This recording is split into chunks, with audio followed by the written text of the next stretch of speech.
पिछले महीने जालना में हिंसा के बाद मराठा आरक्षण आंदोलन की बुझी हुई आग से फिर चिंगारी फूट गई है। मनोज जरांगे पाटिल अल्टीमेटम के पूरा होने के बाद फिर से भूख हड़ताल पर बैठ गए। शरद पवार और उद्धव ठाकरे की पार्टी जरांगे के साथ खड़ी, तो शिंदे सरकार फिलहाल बैकफुट पर नजर आ रही है। सवाल यही, क्या जरांगे का ये आंदोलन महाराष्ट्र में विपक्ष को सत्ता के खिलाफ नया हथियार देगा? क्या ये आंदोलन 2024 के रण में भी विपक्षी खेमे को फायदा पहुंचाएगा?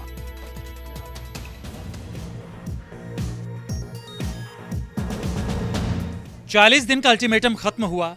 41वें दिन भी महाराष्ट्र सरकार ने कोई कार्रवाई नहीं की और ऐलान के मुताबिक मनोज जरांगे पाटिल भूख हड़ताल पर बैठ गए। जालना से मराठा आरक्षण आंदोलन की नई जंग शुरू हो गई। पहला प्लान तो है, हम महाराष्ट्र में पूरे गांव में साखड़ी उपोषण किया है और शुरू हो गए।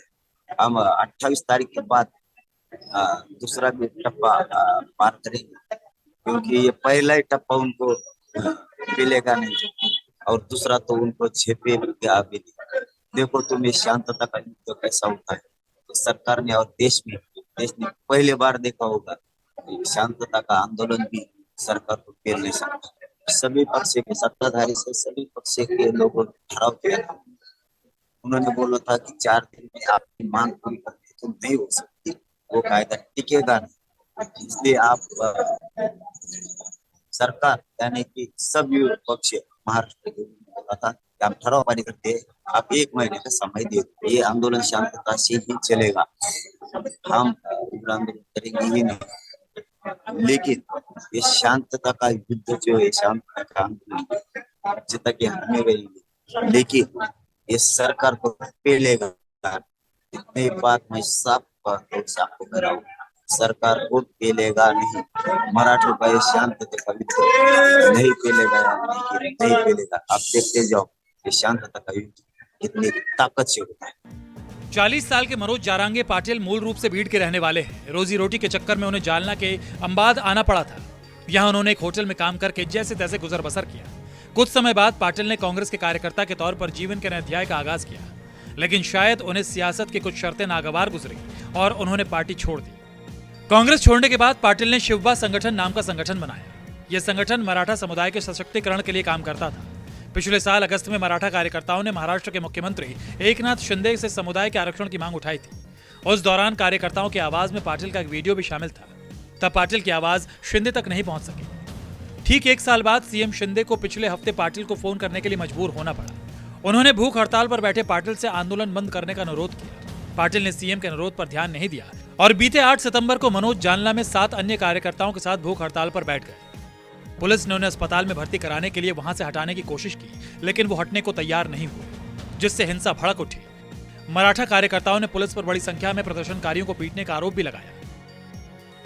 अब एक बार फिर जरांगे की भूख हड़ताल के साथ ही महाराष्ट्र की सियासत मराठा आंदोलन पर टिक गई है। विपक्ष पूछ रहा है कि आखिर सरकार 40 दिन तक कर क्या रही थी।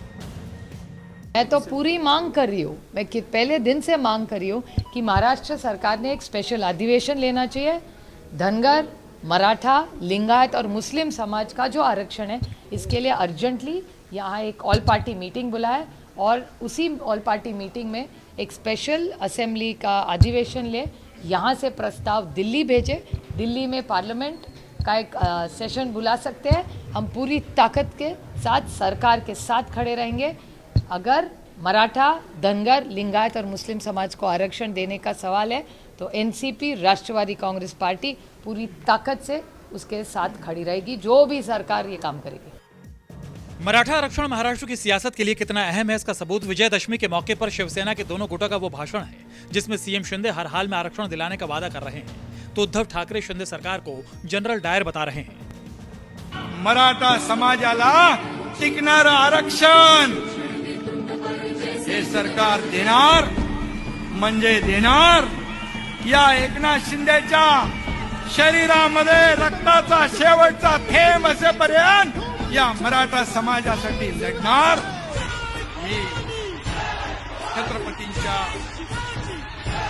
समोर साक्षी या ठिकाणी त्यांची शपथ घेऊन सांगतो। जरांगे पाटलांना धन्यवाद देतोय। अत्यंत समजदारपणाने त्यांनी आंदोलन सुरू ठेवलेलं आहे। धनगरांना साथ घातलेली आहे. मी ज्या वेळेला जालन्यात शांततेमध्ये हे आंदोलन सुरू होतं आणि आत्ताचं जे सरकार आहे, डायरचं सरकार, मराठा आंदोलन तेव्हाही सुरू होतं, पण इकडे आलेल्यानी एकाने तरी सांगावं, कधीतरी कोणावर तरी लाठीमाराचा आदेश मी दिला होता का? मग पोलीस एवढे रानटी होऊ शकतात? तेच पोलीस आहेत, आदेशाचं पालन करणारे पोलीस आहेत. काय करणार? काय कुठे चाललो होतो आपण? गद्दारांना म्हणा, तुमच्यात हिम्मत असेल तर हा प्रश्न सोडून दाखवा. मनोज जारांगे पाटिल अब मराठा आरक्षण आंदोलन के प्रमुख नेता बन चुके हैं। उद्धव ठाकरे से लेकर शरद पवार तक उनसे मुलाकात कर रहे हैं। सीएम शिंदे भी उनसे आंदोलन वापस लेने की गुहार लगा रहे हैं। मानो सबको पता है कि मराठा आंदोलन की आंच में सत्ता पक्ष का झुलसना तय है और विपक्ष इस मुद्दे के जरिए 2024 के बिसात भी बिछा चुका है। इंद्रजीत सिंह, मुंबई, न्यूज़ 24।